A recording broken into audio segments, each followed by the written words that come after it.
নমস্কাৰ। আজি আকৌ মই শ্ৰী ভাস্কৰ কুমাৰ শৰ্মা অধিবক্তা গুৱাহাটী উচ্চ ন্যায়ালয় আপোনালোকৰ সন্মুখত উপস্থিত হৈছোঁ আইনৰ এটা বিষয়বস্তু লৈ।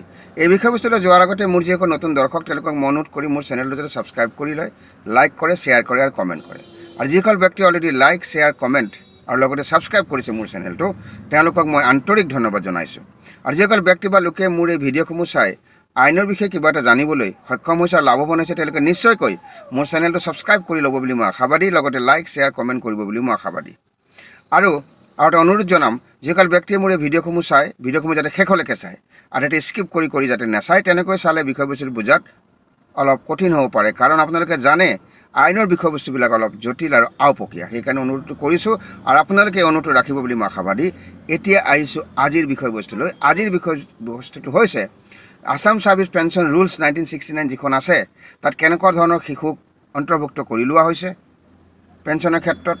আৰু 2 নম্বৰতে কোনোবা চৰকাৰী চাকৰিলৈ যদি ধন আত্মসাৎ কৰিছে, অৰ্থাৎ মিছ এপ্ৰপ্ৰিয়েশ্যন অফ ফাণ্ডছ, এনেকুৱা ধৰণৰ বিষয়ৰ লগত তেওঁ জড়িত আছিলে বা তেওঁ ধন আত্মসাৎ কৰিছে, তেওঁ চাকৰি কৰি থকা সময়ত, কিন্তু তেওঁ ৰিটায়াৰ হৈ গুচি গ'ল, পিছত গম পোৱা গ'ল তেওঁ এই কামটো কৰিছে বুলি।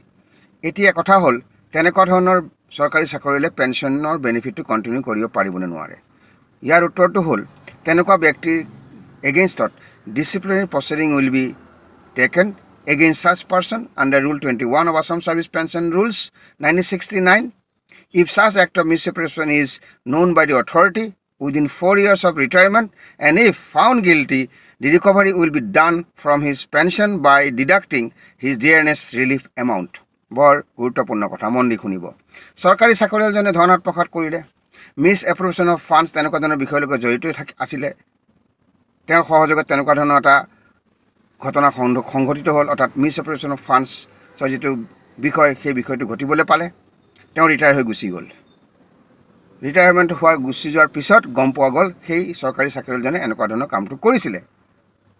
তেতিয়াহ'লে তেনেকুৱা ব্যক্তিৰ ক্ষেত্ৰত ডিচিপ্লিনাৰী প্ৰচিডিং এটা ড্ৰপ কৰিব পাৰে অথৰিটিয়ে। কিন্তু ইয়াত গুৰুত্বপূৰ্ণ কথা হ'ল, যদি সেই মিছ এপ্ৰপ্ৰিয়েশ্যনৰ কথাটো যদি অথৰিটিয়ে জানিব লাগিব উইদিন 4 years of ৰিটায়াৰমেণ্ট, বৰ গুৰুত্বপূৰ্ণ কথা। আৰু যদি গিল্টি বুলি প্ৰমাণ হয় বা অপৰাধী বুলি দোষী সাব্যস্ত হয়, তেতিয়াহ'লে তেওঁৰ পেঞ্চনৰ পৰা সেই এমাউণ্টখিনি ডিডাক্ট কৰা হ'ব, অৰ্থাৎ the recovery will be done from his pension by deducting his dearness relief amount. অৰ্থাৎ তেওঁ ৰিটায়াৰমেণ্ট হৈ গুচি যোৱাৰ পিছত যদি গম পায় যে তেওঁৱে কামটো কৰিছে, কিন্তু ইয়াতো এটা কথা আছে, সেই কথাটো গম পাব লাগিব উইদিন 4 years of ৰিটায়াৰমেণ্ট, মন কৰিব। আৰু যদি অপৰাধী হিচাপে বা দোষী সাব্যস্ত হয়, তেতিয়াহ'লে recovery will be done from his pension by deducting his dearness relief amount. এই আলোচনাৰ পৰা আজি অলপ হ'লেও আপোনালোকৰ লাভ হৈছে বুলি মই আশা ৰাখিছোঁ। মই শ্ৰী ভাস্কৰ কুমাৰ শৰ্মা অধিবক্তা গুৱাহাটী উচ্চ ন্যায়ালয় আজি ইমানতে সামৰণি মাৰিছোঁ। অহা খণ্ডটিত এটা নতুন বিষয়বস্তু লৈ আপোনালোকৰ সন্মুখত উপস্থিত হ'ম। আজিলৈ বিদায় মাগিছোঁ। নমস্কাৰ।